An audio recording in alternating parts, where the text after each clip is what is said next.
So I stepped aside for a second to talk to you guys. Excuse the messy look. That doesn't even matter. I was gonna wait till we do the live Q&A to talk about this, but I feel it appropriate right now to talk about it right now.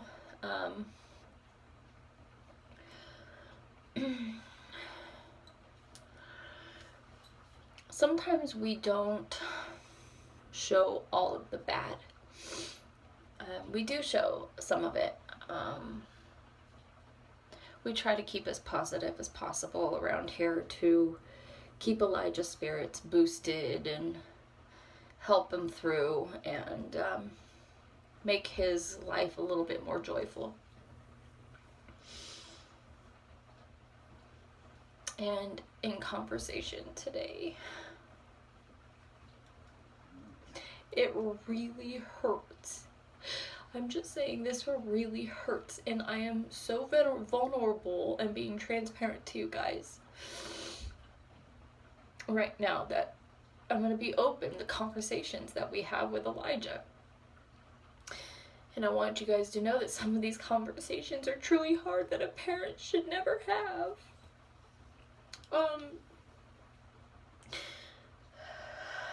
You should never have this conversation with your child. He tells me he asks God every day to take away his pain and his cancer.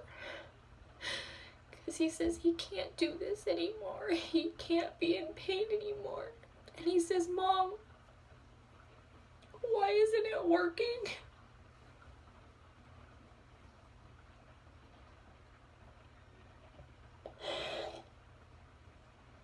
You have to know that my faith in God, our faith in God, had been so strong back in the day. We were very, I would say, quote unquote, religious people back in the day. And it is so hard to even believe right now when God doesn't even listen to my own son's prayers. And it breaks my heart that why? And this has nothing to do with whether you believe in God or not. That has nothing to do whether you believe God or not. But we do. We believe. And you can believe whatever you want. I ain't judging. That has nothing to do with neither here or there right now. But it hurts because we've done nothing wrong to deserve this type of stuff happen to us. We've been good people. And for this to be allowed, and for him to not listen to my son's begging and pleading to stop the pain is very hard to believe. It's very hard to believe. We don't believe that God gave cancer. We don't believe that God put you through things to test you or test your faith. I don't believe that. I don't believe that at all. However, I do believe that supposedly he listens to your prayers, and I just don't get why he's not listening to Elijah's prayers. And in all honesty, I did tell Elijah that maybe he'll feel better in heaven. What else are you supposed to say? What are you supposed to respond with? How come my prayers are not working? How do you respond with that? And I said, well, maybe your healing's up in heaven. You'll feel a whole lot better in heaven.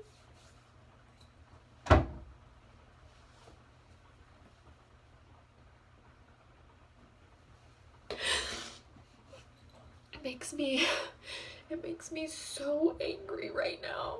Just so angry. You ask yourself, how does one believe in somebody that allows this to happen? How do you let yourself believe?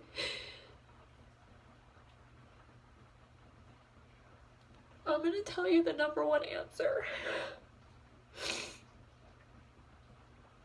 I continue to believe.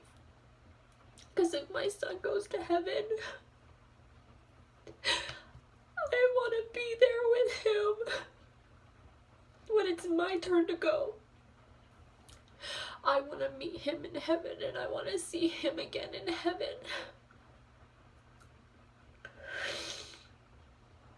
So if there is a God, and he's taking my son,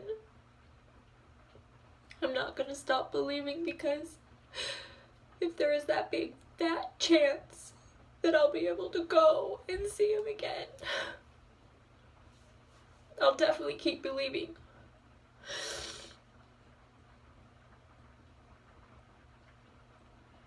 This was a very hard night, and please do not argue in the comments below. Do not argue in the comments below whether you think God exists or doesn't. That doesn't matter. To me, it doesn't matter. Don't argue with other people. Let them believe, let them not believe, whatever. But to me, I'll continue to believe, because I want to see my son again in heaven when that time comes. It was a very hard day, guys, to watch my son beg and plead to feel better.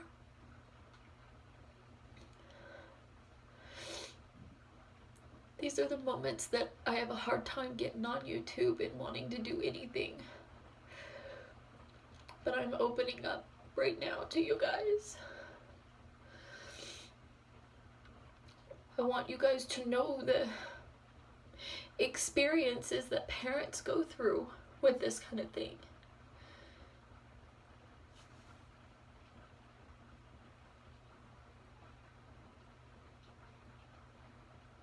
Thank you for watching. I appreciate you guys. If anybody wants to argue, your comments will be deleted. Just say it. It's not the time or place to do it. Just keep it to yourself. Other than that, all we care about is your support and your love and your prayers. His suffering's gotta end soon. We can't handle it anymore. We're exhausted and tired.